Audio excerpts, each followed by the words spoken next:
Sa pagpapatuloy ng pinaigting na kampanya ng Philippine National Police laban sa iligal na droga, 3 suspek ang nasa kote sa isang buy-bust operation na isinagawa sa Malate, Maynila. Yan ang tinutukan ni Police Corporal Abigail Rojas. Naaresto ng mga tauhan ng Station Drug Enforcement Unit ng Manila Police District ang 3 hinihinalang sangkot sa iligal na droga sa isinagawang anti-illegal drug buy-bust operation dakong alas 2 pasado ng madaling araw sa kabahan ng Quirino Avenue, Barangay 720, Malate, Manila.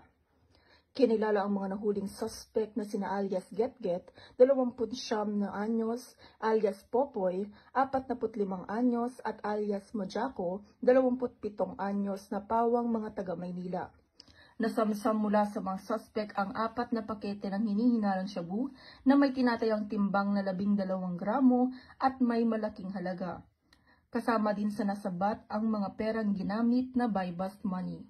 Kasalukuyan namang nasa kustodya na ng istasyon ang mga suspect habang inihahanda ang kasong isasampa laban sa kanila para sa paglabag sa Sections 5 at 11, Article 2 ng Republic Act 9165 o Comprehensive Dangerous Drugs Act of 2002. Ang nasabing operasyon ay bahagi ng patuloy na kampanya ng Manila Police District laban sa iligal na droga sa lungsod. Mula dito sa Manila City, ako po ang inyong PNN correspondent, Patrolwoman Abigail Rojas, alagad ng batas, tagataguyod ng Balitang Pulis.